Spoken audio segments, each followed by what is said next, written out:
Okay, what's up? Rich Van Tassel back with you, finishing up the recap of Week 9, the early portion of games. Carolina 20-17 over Atlanta. Carolina moves to 6-3. Atlanta drops to 4-4. Carolina 2-2 at home. Atlanta 3-2 on the road. Matt Ryan 24 of 38. 313 yards, 2 touchdowns, 1 interception. Devontae Freeman, top rusher, 11 carries, 46 yards, 4.2 per rush. Altogether, though, the team was 18 of 53, 2.9 yards per rush. So you have a guy go 11 of 46, the rest of the team goes 7 carries for 7 yards. Julio Jones, top receiver, 6 of 118, did not get in the end zone, had a killer drop in this game on a wide open touchdown. Taylor Gabriel, 3 of 56, Austin Hooper, 3 of 36, Mohamed Sanu, 3 of 23, a touchdown, Tevin Coleman, a 19-yard touchdown. Desmond Trufant, Keanu Neal recovered fumbles, Andre Roberts fumbled and recovered a fumble. 1 sack belonged to Vic Beasley Jr. No interceptions, no kick returns. Andre Roberts, 2 punt returns, 13 yards. Matt Bryant, 1 for 1 in his field goals. For the Carolina Panthers, Cam Newton, 13 of 24, 137 yards, no touchdowns, no interceptions. Again, Cam Newton was the top rusher, 9 of 86, that's 9.6 per rush, 1 touchdown. Christian McCaffrey, 15 of 66, 4.4 yards per rush. Altogether, the team was 38 of 201, 5.3 yards per rush, so a serious running attack by the Panthers today. Obviously, that offense they wanted to switch to in the preseason of short pass and quick release didn't work, and they abandoned it. Devin Funchess, top receiver, 5 of 86. Christian McCaffrey, 5 of 28. Curtis Samuel, 3 of 23. Jonathan Stewart had fumble problems. He lost 2 in this game. Kalen Clay fumbled and recovered a fumble. 2 sacks, Wes Horton and Mario Addison. Mike Adams had a 40-yard interception return. It was not for a touchdown. No kick returns, punt returns. Kalen Clay, 3 for 2 yards. Graham Gano, 2 for 2 in his field goals. We'll start with the Falcons. Boy, they are in trouble. You don't want to hit the panic button, but you got the Saints 6-2, Carolina now 6-3. Atlanta drops to 4-4 since a 3-0 start. They've been 1-4. Their offense is just not clicking. They're better than scoring 17 points. Give the corners for Carolina credit. They hung in there. Bradbury played very well, even though he gave up some yardage. Should have given up more when Julio Jones had the drop. I'm not sure if Bradbury was on him in this game, but Atlanta's defense should at least be right around 25 points even on a bad day. For Carolina, look, they've completely abandoned the offense they wanted to run before the season started, and it's working out for them. So you do what you got to do to win in this league. You wonder how Cam Newton can hold them up for the rest of this season and beyond, but they're doing what they're doing. They're running the ball, and like we said, give those corners credit for how they held up in this game, especially James Bradbury. Indianapolis got the victory 20-14 over the Houston Texans. Indianapolis now 3-6. Houston drops to 3-5. Jacoby Brissett 20 of 30, 308 yards, 2 touchdowns, no interceptions. Frank Gore 17 carries, 51 yards, 3 yards per rush. Marlon Mack 9 of 29, 3.2. Jacoby Brissett 2 of 12, 6 yards per rush. 28 of 92 altogether, 3.3 yards per rush.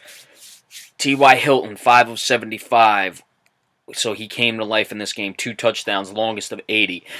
Jack Doyle, 8 for 63 receiving. Frank Gore, 3 of 26. Brandon Williams, 2 of 20. Barkevius Mingo recovered a fumble. Jacoby Brissett fumbled and lost his fumble.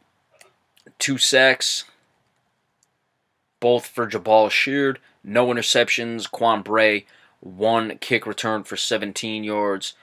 And Quan Bray, 3 punt returns, 24 yards. Adam Vinatieri, 2 for 2 in his field goals. For the Houston Texans, Tom Savage, of course, getting the start for the injured Deshaun Watson.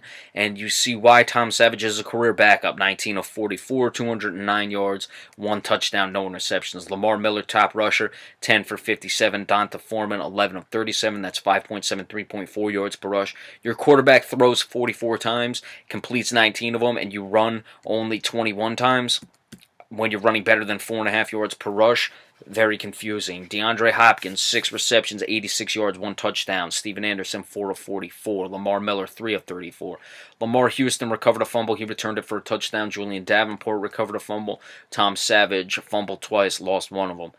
3 sacks, 2 for Eddie Pleasant, 1 for Jadeveon Clowney. No interceptions, no kick returns. Will Fuller, the 5th, 2 punt returns for 4 yards. Kymene Fairbairn missed a field goal, critical field goal, considering Houston had a chance to win the game if they scored a touchdown, but they were well within field goal range. They could have just tied. Indianapolis doesn't look like Andrew Luck is coming back this season. You have both Tennessee and Jacksonville at 5-3 now, so Houston, maybe still a chance. I don't think either one of those teams are going to run away with that division. Indianapolis, I guess. They got the division win, but certainly a killer loss for the Texans in this one. Indianapolis, they got T.Y. Hilton involved. Let's see what they can build and going forward, but you're not really looking for next season if you're a guy like Jacoby Brissett because Andrew Luck will be back by then. And the Philadelphia Eagles crushed the Denver Broncos today. It was 51-23. Philadelphia improves to 8-1. Denver drops to 3-5. Philly 5-0 at home. The Denver Broncos are 0-4 on the road. Brock Osweiler getting the start in place of Trevor Siemian, who was demoted, 19 of 38, 208 yards, 1 touchdown, 2 interceptions. Boy, what happened to Brock Osweiler? Devontae Booker, top rusher, 6 for 21. C.J. Anderson, 9 of 13. That's 3.5, 1.4, respectively. The team, 19 of 35, 1.8 yards per rush. Not going to get the job done. Of course, they had to pass because they were losing by as much as they were. Demaryius Thomas, top receiver, 8 catches, 70 yards, 1 touchdown. Cody Lattimore, 2 of 51. Emmanuel Sanders, 1 of 30. Jamal Charles, 4 of 23. Brandon Marshall, Matt Paredes recovered fumbles. Brock Osweiler fumbled once. It was not lost. 2 sacks. Von Miller, Brandon Marshall, no interceptions.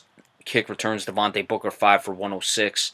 21.2 average. Isaiah McKenzie, 1 punt return, 44. Brandon McManus, 3 for 3 in his field goals.